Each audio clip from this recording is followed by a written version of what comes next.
Okay,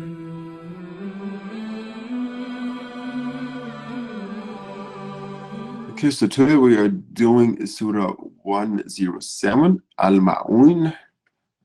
I read the introduction just a little bit.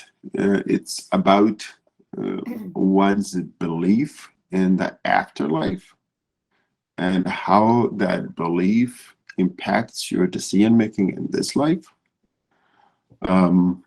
So just the way I think about the afterlife of this life, I'll just make a quick side comment that this is our current life. At some point it's going to end, and then future life's going to continue. So if we believe in the afterlife, how is that going to impact our life here? So it's one of my favorite topics, and as usual, we will read the Arabic, the translation, and some of the explanation. Hope is that you guys in your free time will read some of the explanation on your own. We will identify the new words, we will identify the mispronounced words, and then reread those. Okay, so let's start with, since everybody is going to participate, let's start with the first person, Abrar. Yes. Bismillahir Rahmanir Rahim. Ara'ayta alladhi yukazzibu bid-din. Did you see him who gives the light to the reward and punishment of the Abrar, can you speak a little louder? Abrar, can you speak a little louder? Yes, sure, sir. Did you see him who gives the light to the reward and punishment of the hereafter? The words have you. Abrar, I'm having a hard time hearing you. I'm not sure about other people. I am as well. उसको Sorry. Net का मसला है sir. Okay. So, Abrar, I'm going to put you. Okay, so I'm going to put you on hold and move on to the next person, Khadija. Khadija, let's do the Arabic again and then the translation. Bismillahirrahmanirrahim. Araytallazi yukazzibu biddin. Did you see him who gives the lie to the reward and punishment of the hereafter? Sir, can I go with the explanation? Yeah. Okay. The word have you seen apparently are directed to the Prophet, peace be upon him. But the Quranic style is that on such occasions it generally addresses every intelligent and thinking person, and seeing means seeing with the eyes, for what has been described in the succeeding verses can be seen by every seen with his eyes, as as well as known, understanding and considering something deeply. If the word um, ara- araita is taken in the second meaning, the verse would mean, did you know the kind of man who believes the reward and punishments, or have you considered the state of the person who believes the judgment? Okay, so let's stop here. I think there are a few words which I have either circled or underlined. Circles mean something that you missed. It's totally my own made up notation. And I put questions someplace, some word that's has some interest to it. Jessica, do you want to read those words? Sure. So there's the first underlined word, occasions, things that happen, events, I guess. And I guess you pointed to intelligent. There's seer. I guess that's one who sees. That's not a very common word used, at least by Americans, but I suppose it is a word. Yeah, I have never spoken this word myself before. So, have you? in the conversation? I have not. I think it would be more common to say like one who sees or like a viewer. Yeah. I looked it up in the dictionary as it was read, and it is a word. It's I guess it's not very common. Okay. Belies. So I think that's I also looked that one up, and it's to misrepresent or to lie. And then there's belies again, and then I guess there's and then that's it. Sure. Okay. Yeah, so there were two words here. Succeeding. Succeed, and you read it correct, but succeed usually means to finish something or to complete something, but here it means something that comes after. So it's a homonym. Homonym is something that is either has the same sound but different spellings, or seems so 1 second. So it's a homonym. Homonyms comes in two forms: homophone and homograph. Homophone is something that sounds the same, but has spellings a little bit different. Homograph is something that's spelled the same, but means different. So succeeding is a homonym, usually means complete or finish. Here it means something that comes after. So verses that come after. Okay, so Jessica, do you want to read the Arabic, the translation? Sure. And So the definition? yeah, so I guess sort of as they know, I'm learning Arabic, so I guess it's interesting to show while they're learning English, I'm also learning Arabic, so they can see me struggle with this as well. It's I guess it's just a different perspective to show someone learning something that they already know, which is interesting. All right, so there's أعوذ بالله من الشيطان الرجيم بسم الله الرحمن الرحيم أرأيت الذي يكذب بالدين. Do you see him who gives the lie to the reward and the punishment of the hereafter? The words "have you seen" apparently are directed to the Prophet, peace be upon him, but the Quranic style is that on such occasions, it generally addresses every intelligent and thinking person, and seeing means seeing with the eyes, for what has been described in the succeeding verses can be seen by every seer with his eyes, as well as knowing, understanding, and considering something deeply. If the word "ra'aita" is taken in the second meaning, the verse would mean, do you know the kind of man who belies the rewards and punishments? Or have you considered the state of the person who belies the judgment? Okay, very good. Next, Muzammal. Do you want to read the next paragraph?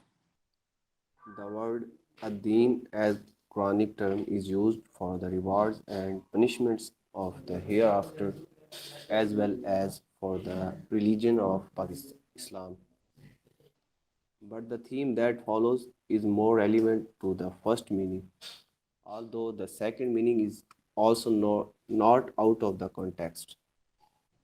Ibn Abbas has preferred the second meaning, while a majority of the commentators have preferred the first. In case the first meaning is taken, the theme of the surah would mean that denial of the hereafter produces such and such a character in man. In case the second meaning is taken, the object of the surah would be to highlight the moral importance of Islam, to stress that Islam aims at producing an altogether different character in its adherents from that found in its deniers. Okay, very good, Abrar. Very good, Abrar. Thank you. Only one word had an issue, and I underlined it. Jessica, do you want to read the whole paragraph, or should we just move on to the next paragraph? Let's see. Maybe we should just move on to have time, but I can read the word. Okay. The word is adherents, which is followers. Yeah, that's it.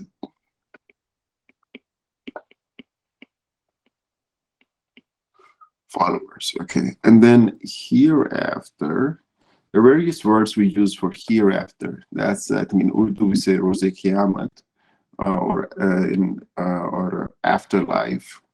So there's afterlife,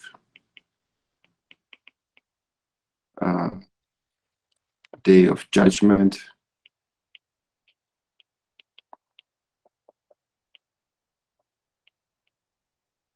day of judgment has E after G. Jessica. Oh, no, I don't think it does. Okay. So what's another way to refer to afterlife? Oh wait, I'm sorry. Yeah, the E is after the G. There Wait. it is. Let me just double check.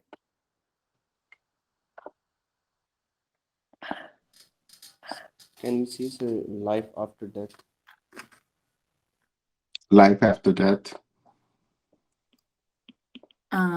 Yeah, I see life after death. Okay. The day of resurrection.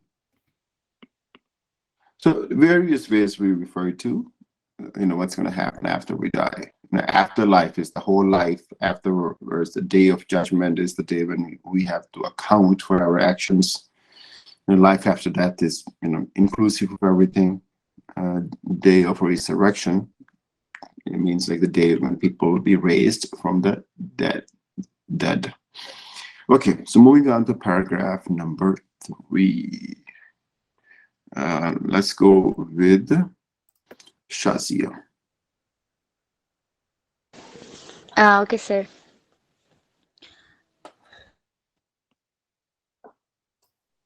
Bismillahirrahmanirrahim.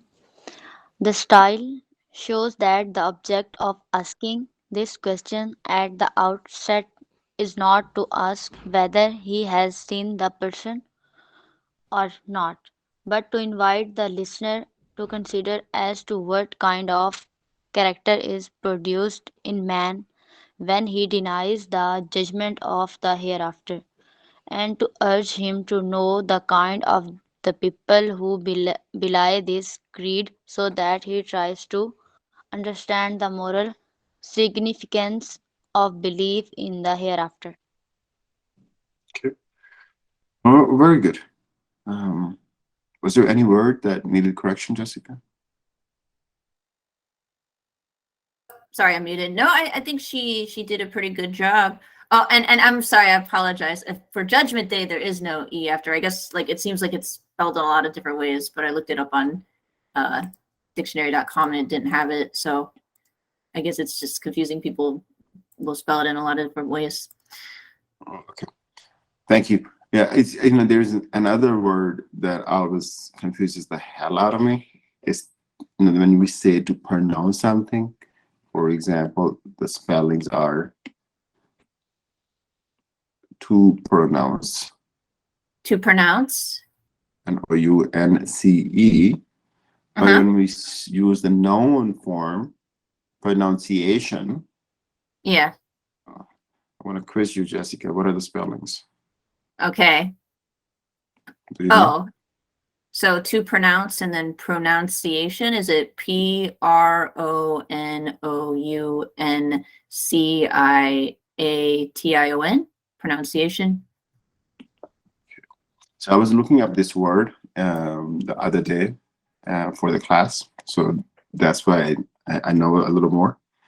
So no O.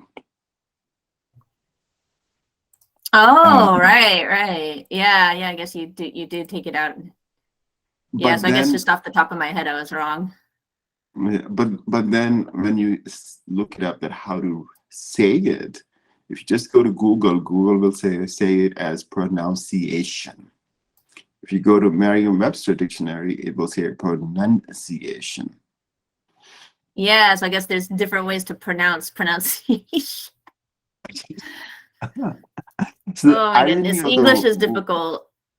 so the irony of the word was, I was saying, this is, there's so much memorization in English that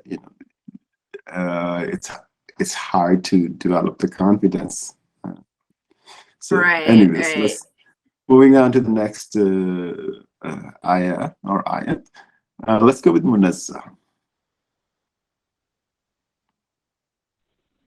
Yes, sir. Bismillahirrahmanirrahim. فَذَلِكَ الَّذِي يَدْعُو الْيَتِيمَ. Such is the one who repulses the orphans away. The letter fa in the sentence فَذَلِكَ الَّذِي expresses the meaning of a whole sentence which is to this effect: if you do not know, then know that it is indeed he who drives away the orphan. Or it gives the meaning because of his this very denial of the hereafter, he is the kind of man who drives away the orphan. The sentence Yadul Yatim as used in the original has several meanings: that he deprives the orphan of his rights and evicting him from his father's heritage thrust him away. So let's stop here. Yeah, I think you did a very good job, Munazza. And Munazza has read Quran with, I think, what's the word I'm looking for? Tafsir? Tafsir. Tafsir is Hafiz? explanation. Talaffuz? Yeah, so how to say things properly? Or, I don't know if it's Oh, called the correct pronunciation of the Quran. Right. I know. I yeah. think I know what you're talking about. I just don't know the Arabic word for it. Yeah, is it tajweed or tajweed is something Oh, different? I think that's it. Yeah. Okay, so anyway, so and she is Abrar's sister. I met her when I was in Pakistan, so I asked her to join this class in particular. Oh, wonderful. Wonderful. So over time, we can learn from her, she can learn from us, and then she can teach other students as well. Okay, Jessica, you want to read the Arabic and Sure. فَذَلِكَ الَّذِي يَتِيمٌ. Such is the one who repulses the orphans away. The letter fa in the sentence فَذَلِكَ الَّذِي expresses the meaning of a whole sentence, which is to this effect: if you do not know, then know that it is indeed he who drives away the orphan. Or it gives the meaning: because of this very detail of the hereafter, he is the kind of man who drives away the orphan. The sentence Yadua Yatim is used in the original has several as used in the original has several meanings: that he deprives the orphan of his rights, and evicting him from his father's heritage thrusts him away. okay, very good. Let's go with Imran.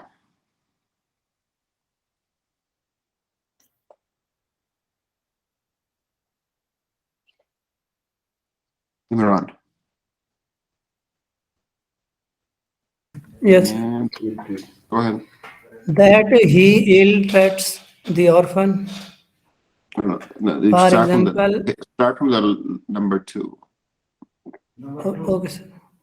That if an orphan comes to ask him for help, he repulses him instead of showing him any compensation, and if he still presets in his entreaties in the hope for mercy, he drives him away and out of sight,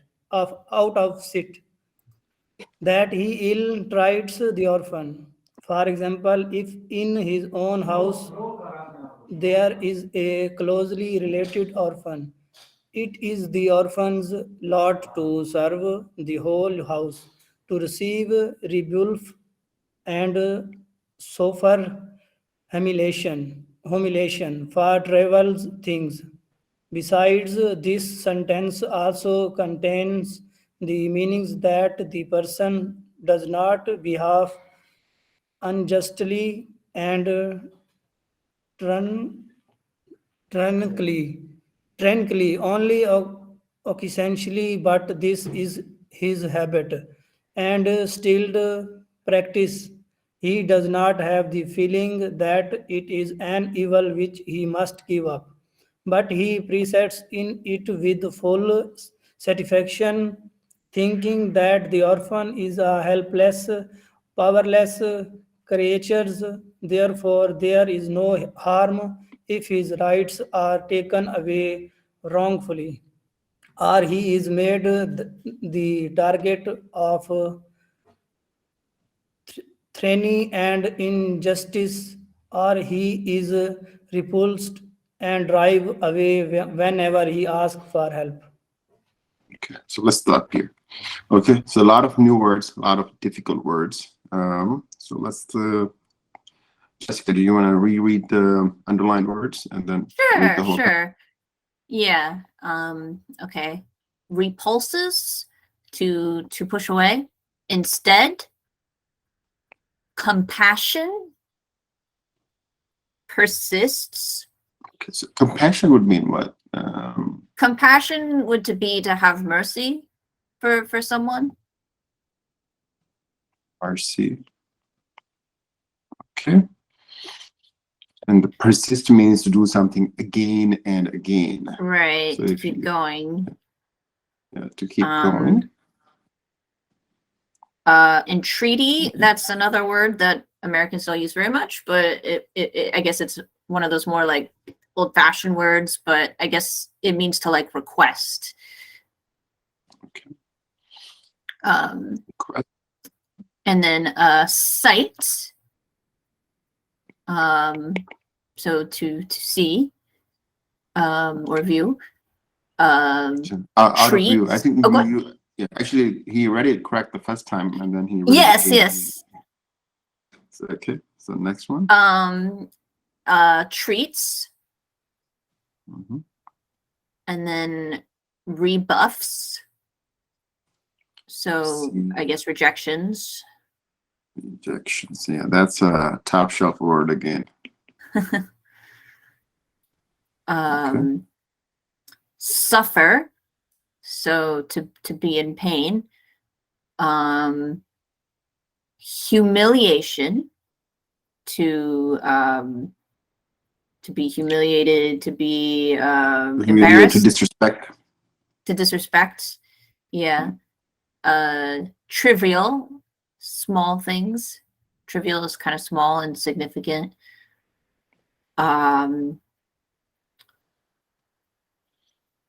Sure. Behave.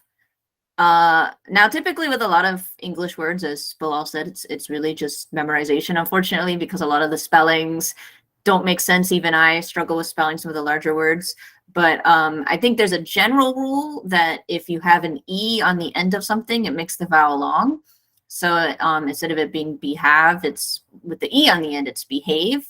Like with the word cub and cube.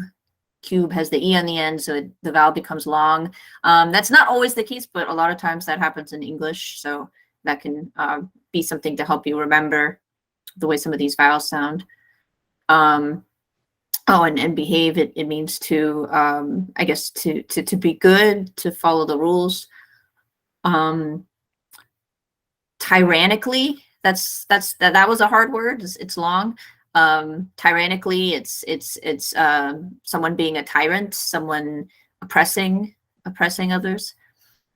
A bad ruler. A bad a ruler, bad king. yeah. In the Quran, Pharaoh, he's tyrannical. Occasionally, so something that only happens once in a while. Doesn't happen often. Settled, so it's fixed, it's set. Persists, so we read that earlier, but it's just to keep going. it's continuous. Then there's that word creature, and I guess, as we've discussed before, sometimes when people read that, they read it as I guess sometimes when you guys read that, you read it as creature, which is how it's spelled, but I guess it's confusing in English people. When they see that word, they say creature, just like feature. Then there's So I think it's important to make the distinction here. So when you see the word create,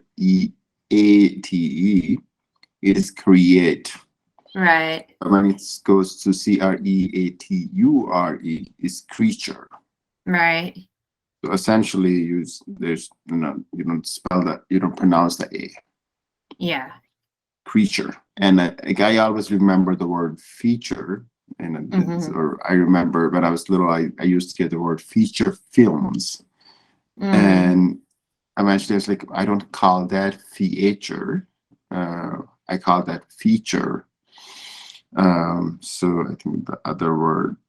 So that's how I eventually learned this word, because I used to do the same thing: create, creature, but it's create, creature. Okay, so feature is another word that's spelled similar, but where we don't pronounce the a. Okay, moving on. Okay. Tyranny. So once again, it's like that word we were reading above, tyrannically. Tyrannically is the adverb, because it has ly on the end. And an adverb is a word that modifies an adjective. And then tyranny is just the noun. It's an object, person, place, or thing. So quick question. So here it's tyranny, but Tyranny. It was tyrannically? Yeah, so the first one was tyrannically. Okay. And then that one is tyranny. Okay. I avoid this word because I always confuse the pronunciation. So yeah, it's a hard one. Yeah, it's tyranny, but tyrannically. So at one place you will pronounce the Y as Y, and the other one you will pronounce it as E. So tyranny versus tyrannically. Okay, and the last one. Driven. So I can see how it would be. If someone's reading this, they might think, oh, it's drive, but without the end, yes, it's drive. But when you have N at the end, it becomes driven. How would you spell the word I just wrote? Oh, driver? Driver, right? But there's driver. R at the end, and here's N at the end. Yeah, driven, driver. And then there is the word, right.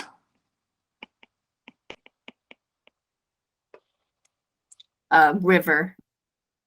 River, right. In Urdu is Daria, river, and driven, where I has the similar sound. And you have driver, I has different sound. So a lot of confusing words in this. This was a really hard paragraph. A lot of confusing words, yes. So confusing and difficult. So creature versus feature. Creature is the word that we have read multiple times, so you guys should keep that in your mind. Okay, so Jessica, you want to reread this passage and then we move on to the next one? Sure. For example, in his own house, Sorry, you start from number 2. Number 2, sorry. Okay. That if an orphan comes to ask for help, he repulses him instead of showing him any compassion. And if he still persists in his entreaties, in the hope for mercy, he drives him away and out of sight. That he ill-treats the orphan. For example, if in his own house there is a closely related orphan, it is the orphan lot to serve. It is the orphan's lot to serve the whole house, to receive rebuffs, and suffer humiliation for trivial things. Besides, this sentence also contains the meaning that the person does not behave unjustly and tyrannically only occasionally, but this is his habit and settled practice.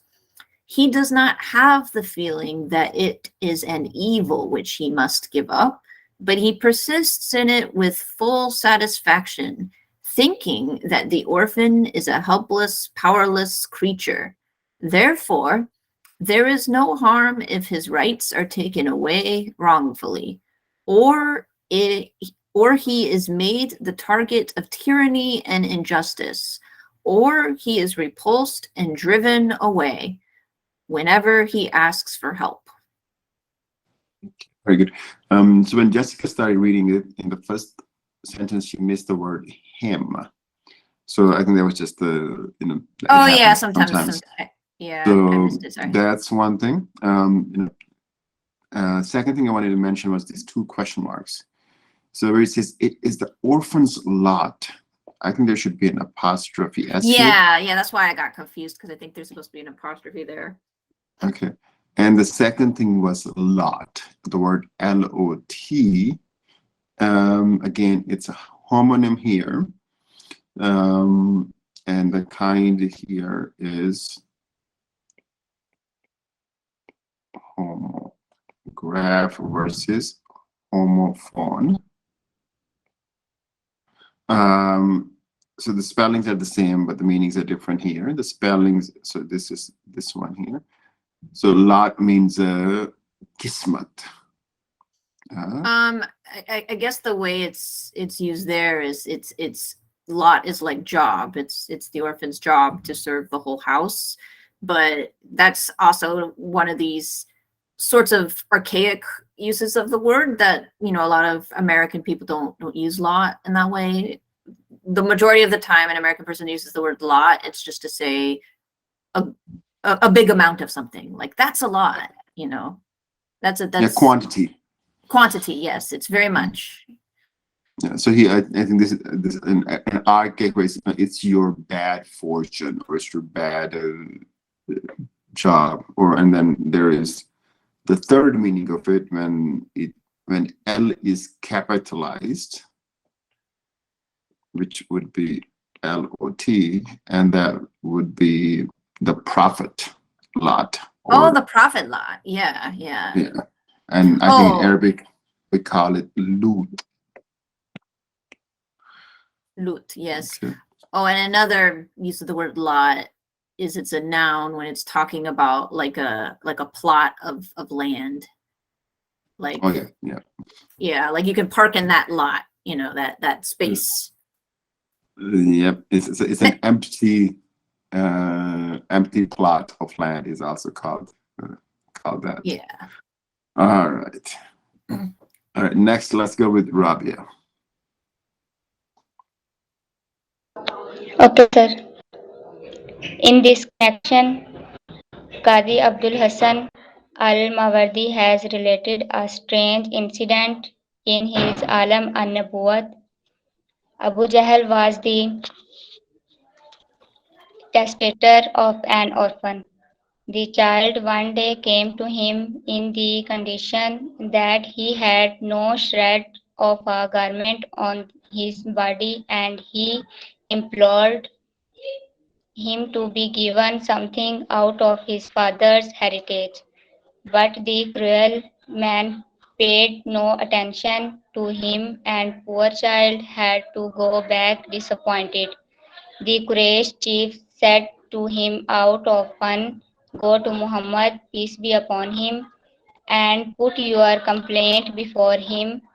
He will recommend your case before Abu Jahl and get you your property." The child, not knowing any background of the nature of relation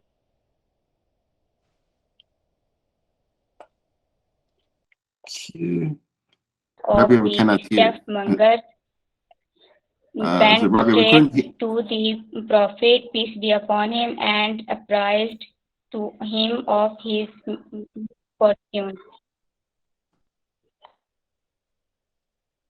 Okay. So you're breaking up. So let's stop here. Okay. So there were, you did a very good job. Incidentally, the first word that I underlined, I do not know what it means. So Jessica, do you want to read this word, and if you know the meaning? Sure, sure. To be honest, I also had to look up the meaning of the word because I did not know. But a testator is a person who makes a will. Okay. Or yeah, so I guess it's the person who maybe has the money of the orphan. So the testator. Oh, okay. So is the person who is responsible for the orphan. The orphan, yeah. And yeah, and he makes his will. And I think it's the concept of orphans is a little bit different back home. But somebody goes, the parents are gone. The orphans used to be assigned to the closest relative. Mm. So I think that's where it is that you're responsible for the well-being, you're responsible for the orphan's property and the orphan's education and the orphan's health. Yeah, and something I guess I learned, I don't know if it's the same way in Iraq, but in Pakistan, I'm sorry, I don't know if it's the same way in Pakistan, but I learned in Iraq, if it's just a woman and she's a single mom and there's no father, they refer to the child as an orphan, like widows and Okay. I don't know if that's the same way in Pakistan, but in America, if you have a mom and a child, we do not refer to the child as an orphan. We only refer to the child as an orphan if there's no mom and no dad. But I don't know if that's really different. I think in Pakistan it's the same. If you have no parents, Oh, okay. then you are an orphan. But if Right. you have either of your parents surviving, then you are not an orphan. Oh, okay. So testator, and then the next one is Recommend. So suggest. okay, and the next one you just missed R. Your, yeah. Your.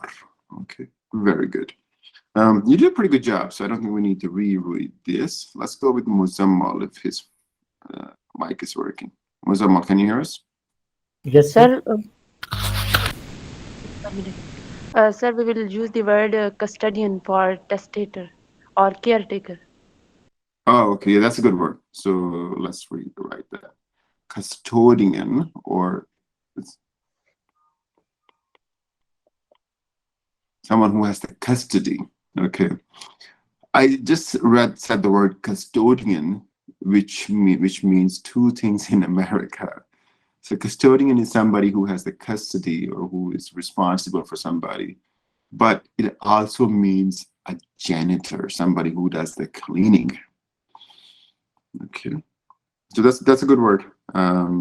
To have the custody or something, to have the ownership and responsibility. Okay, so let's go with Musamma.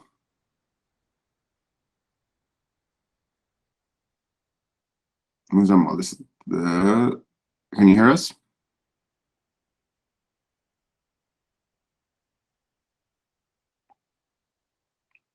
Okay, Sania, can you hear us? Yes, sir, we can hear you. Okay, so do you want to just finish the rest of the story? Yeah, sir, sure. The Prophet, peace be upon him, immediately arose and accompanied the child to the house of Abu Jahl, his betrayed enemy. Abu Jahl received him well, and when the latter told him to restore to the child his right, he yielded and brought out whatever he owed to him. The Quraysh chiefs were watching all his earnestly in the hope that an interesting altercation would take place between them. But when they saw that actually happened, they were astounded and went to Abu Jahl and taunted him, saying that he too perhaps had abandoned his religion. He said, "By God, I have not abandoned my religion, but I so felt that on the right and left of Muhammad, peace be upon him, there was a spear which would enter my body if I acted against when he desired." This incident not only shows that was the attitude and conduct of the principal chiefs of the most civilized and noble tribe of Arabia towards the orphans and other helpless Sweet.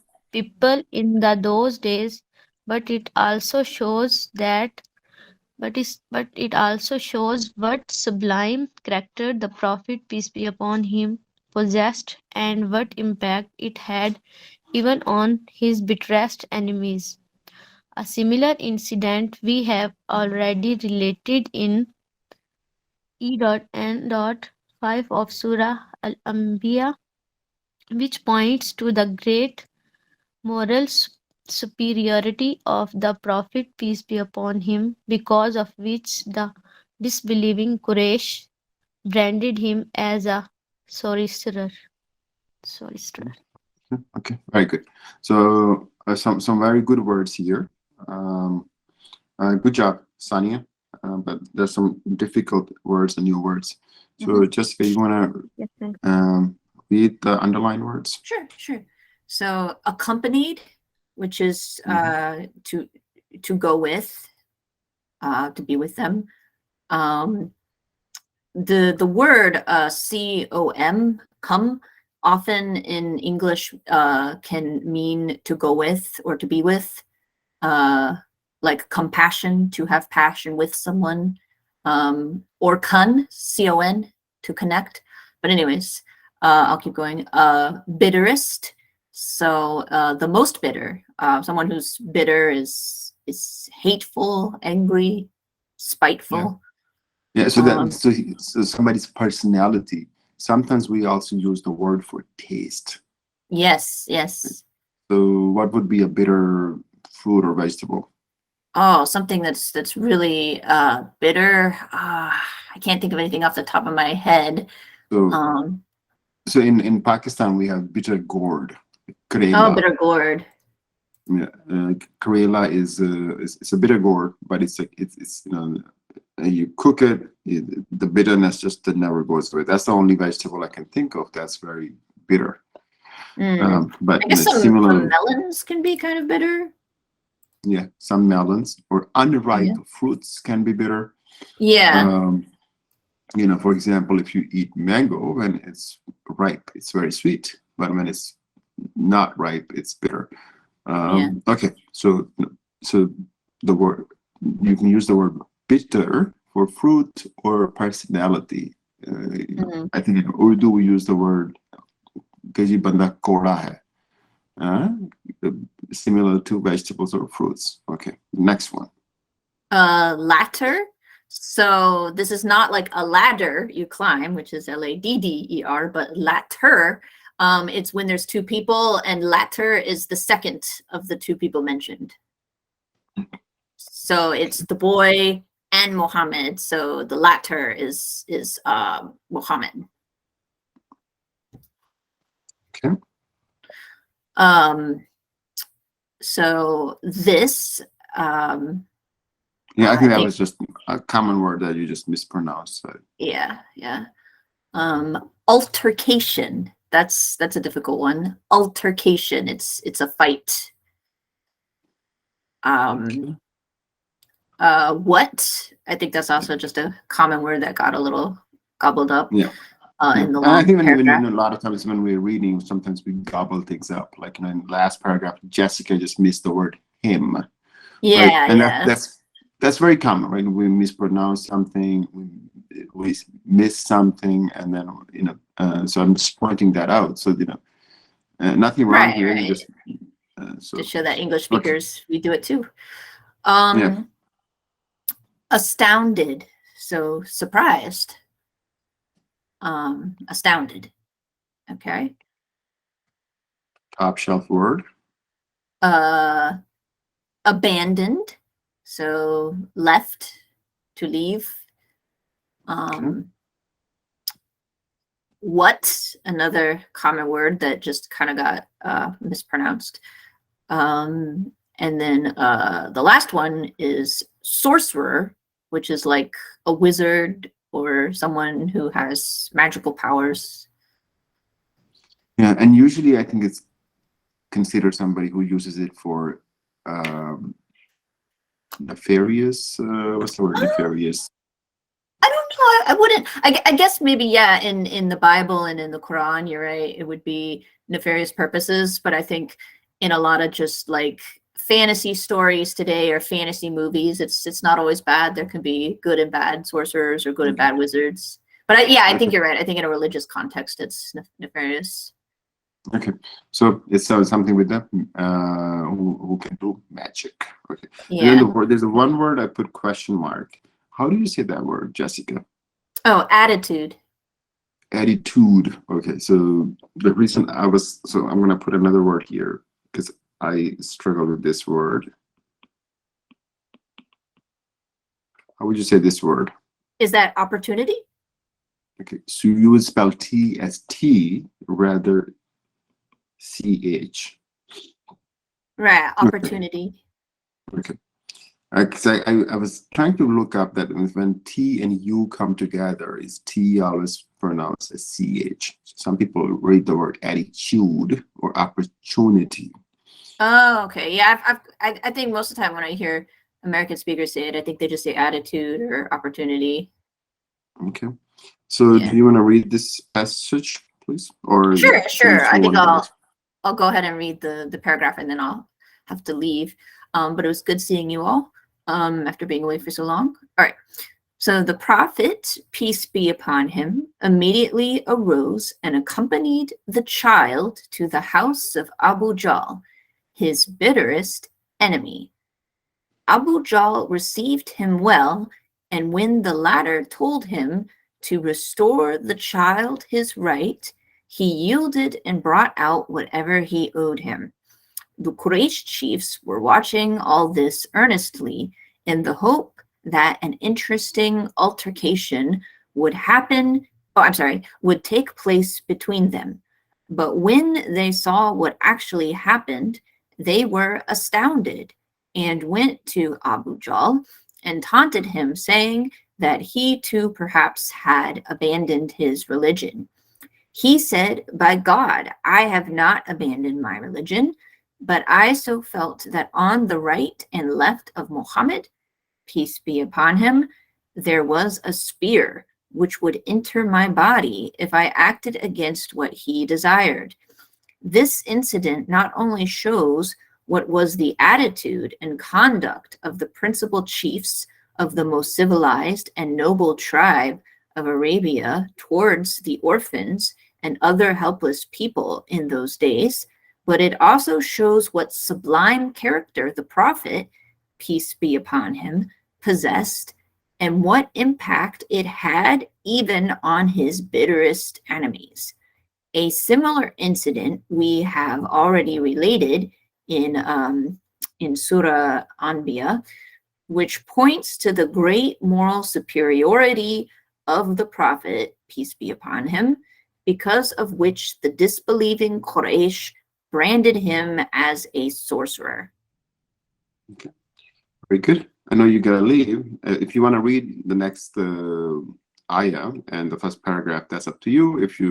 I think you're in there's no time. That's fine. Yeah, I think unfortunately I won't have time, but it was good seeing you all.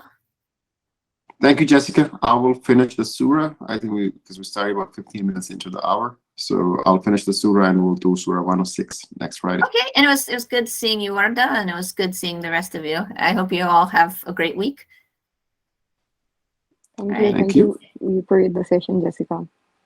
Oh, thank you. All right, bye everyone. Bye-bye. All right, so Shahzib, you want to read the next one?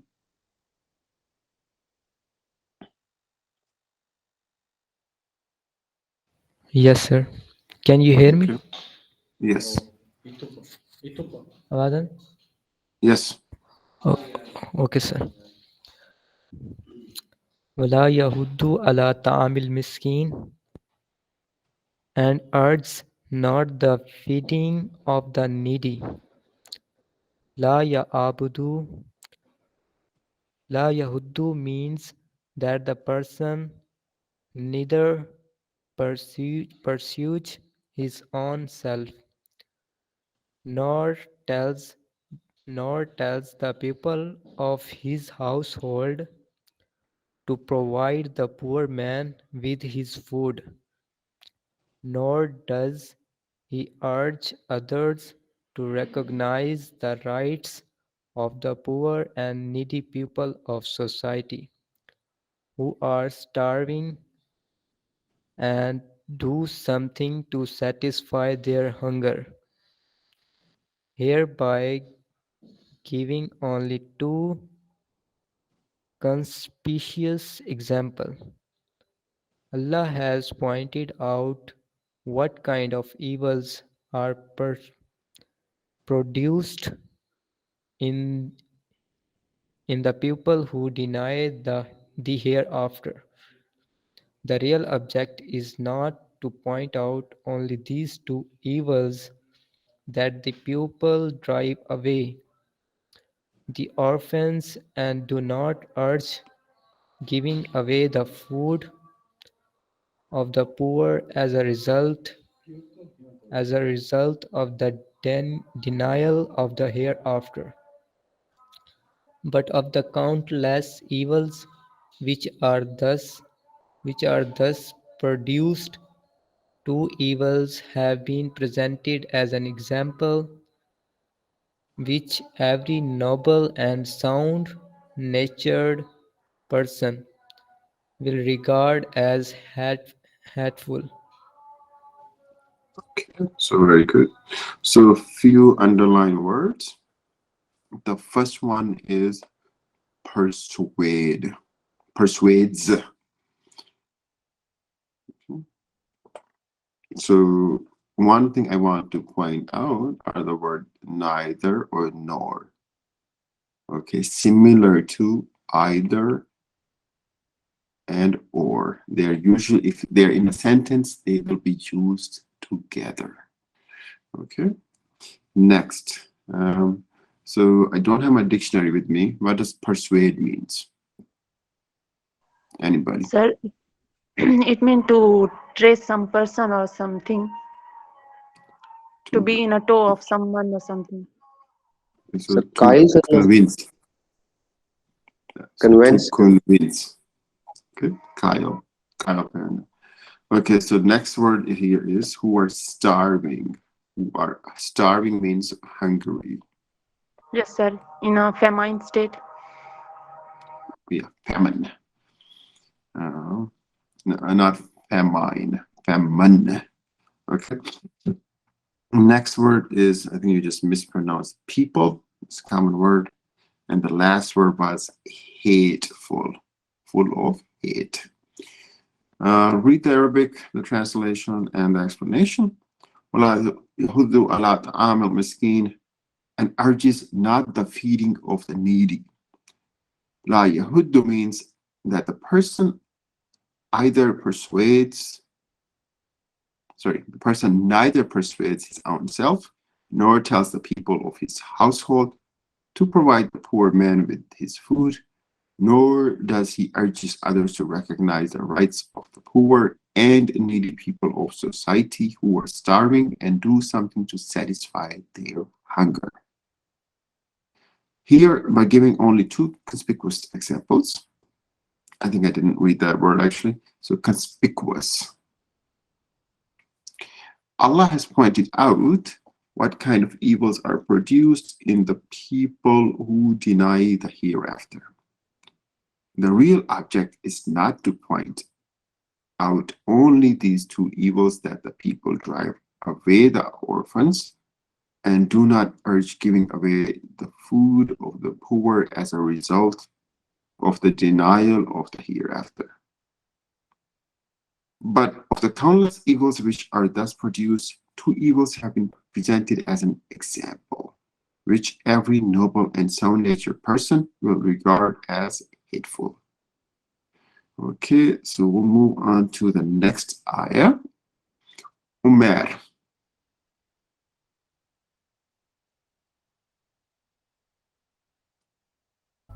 Yes, sir. Okay, you want to start reading the next ayah, the translation and the explanation? Bismillahirrahmanirrahim.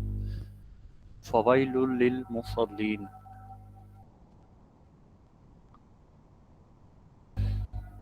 Woe then to Okay. those who pray.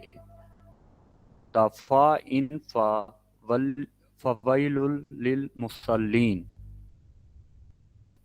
signifies that such was the condition of the open deniers of the here deniers of the hereafter. One may then consider the condition of the hypocrites, hypocrites, hypocrites who are included among the praying ones. Muslim, since despite being Muslim, they regard the hereafter as a falsehood. One may note what path of ruin they are following. Okay, very good. Okay, so I'm glad you corrected the word deniers. So let's do the words which are underlined. Signifies.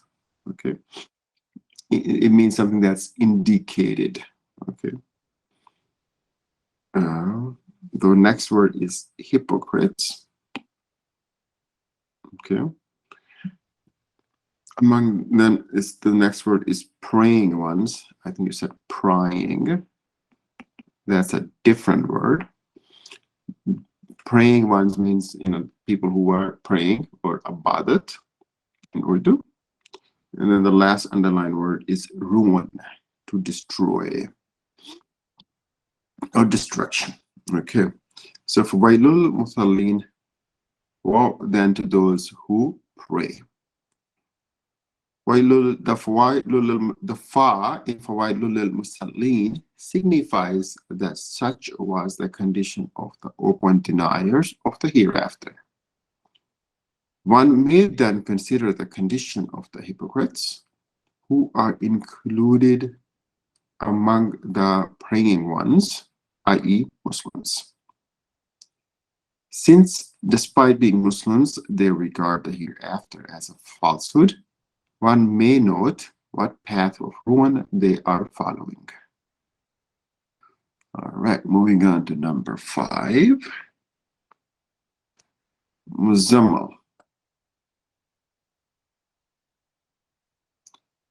Muzammal twice. Yes, sir. Okay, do you want to read number 5? Sure, sir. الذين هم عن صلاتهم ساعون Okay. but are heedless in their prayers.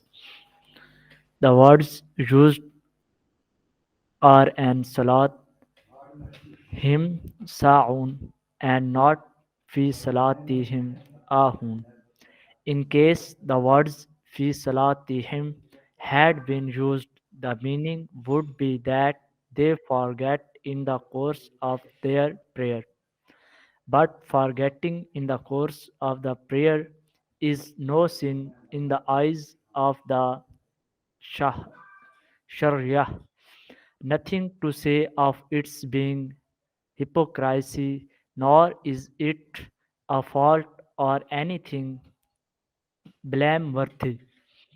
The Prophet, peace be upon him, himself sometimes forgot in the prayer, and to compensate for it, he prescribed the method of sajda sahu. On the contrary, and salatihim Sahun means that they are neglectful of their prayer, whether they perform the prayer or do not perform it. It is of little importance to them. Okay, so a few words. The first word was heedless, not headless. Okay, so the difference is A versus E. Heedless. Okay, heedless means without attention. The next word is, and I don't know how to say this, hypocrisy. That's my best guess. The next one is blameworthy, to blame somebody. And the last one was prescribed, Prescribed, prescribed. Prescribed means usually to give instructions, for example. To recommend, For or example, we can say, sorry, go ahead. to recommend for To prescribed. recommend, yeah. So, for example, when you go to a doctor, or if you feel sick, he will prescribe a medicine. Here, somebody makes a mistake, and the Prophet is prescribing a remedy. Okay, a remedy is sajda. Okay, so I'm going to go straight to number 6, Zan. Yes, sir. Okay, Those I'll read. who do good in order to be seen. This can be an independent sentence as well as one relating to the preceding sentence. In the first case, it would mean that they do not perform any act of goodness with a pure intention for the sake of God. But whatever they do to be seen of others so that they are praised, are considered righteous. Their good act is publicized and its advantage and benefit accrues to them here in the world. In the second case, the meaning would be that they pray to be seen. The commentators generally have preferred the second meaning, for at first sight it appears that it relates to the preceding sentence. Okay, very good. So, alladhina hum yura'un, those who do good in order to be seen. Pretty good job. So I'm going to just identify the mispronounced words. We have about 5 minutes left in the hour. So the first here was righteous. Okay, so the sound here will come off CH. Okay, righteous. Okay. The next word was, sorry, the righteous means somebody who does it right. So right means as in like your right hand, the correct things. Okay. So the word right, it means your right hand. It could also mean the things that are correct. Things that are good. The next word is accrues or accumulate, or given to them. So if something that gradually adds. Okay, add. Okay. So okay, all right. So that's that, and then let's move on to that last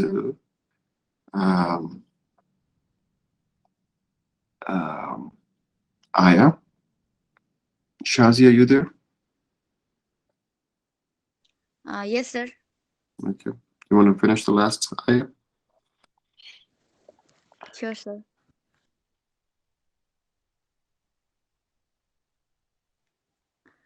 Bismillahirrahmanirrahim. Vayamnaun al-ma'un and deny people the and deny people the articles of common necessity. The word used is ma'un. The view held by Ali ibn Umar, Sayyid bin Zubair, Qatada, Hassan Basri, Muhammad bin Hanafiya, Dahak ibn Zaid, Ikrimah, Mujahid, Atta and Zohri is that it implies the zakat, while Ibn Abbas, Ibn Masud, Ibrahim Nakahi, Abu Malik, and many other scholars have expressed the opinion that it implies items of common use. For example, cooking pot, bucket, hatchet, balance, salt, water, fire, flint, now its successor, the matchstick, etc., which the people generally borrow from each other. Uh, a statement of Sayyid bin Zubair and Mujahid also supports it. Another view of Ali also is that it implies the zakat as well as the little uh, curt- courtesies and kindness of daily life. Ibn Abi One, Hatim has oh, related. Shazia, hold on. So, is it kindness or kindnesses?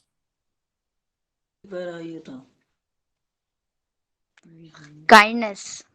Oh, no, sorry. Kindnesses. Okay, so there's another, it's a plural. Okay, so let's stop here. Give me the time.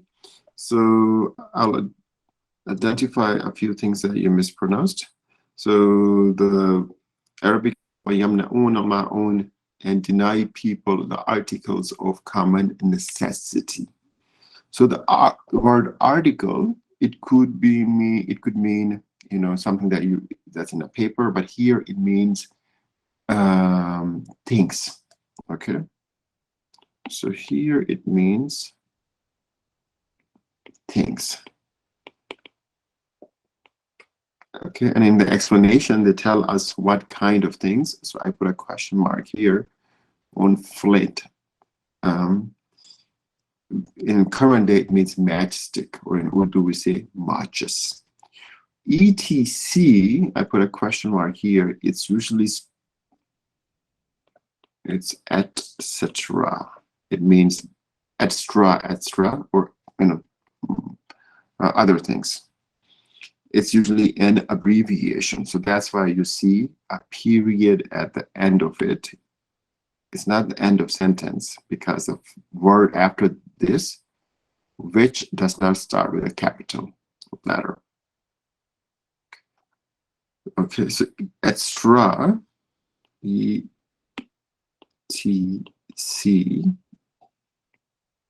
that's how it is said. Sorry, extra. Okay, and then you already corrected the last word, kindnesses. Okay, so I think that's the end of the hour, and that's the end of the surah. Just one quick thing. The name of the surah was Surah Ma'un. Okay. And that is from the last verse, Al-Ma'un. Okay. So thank you, everybody.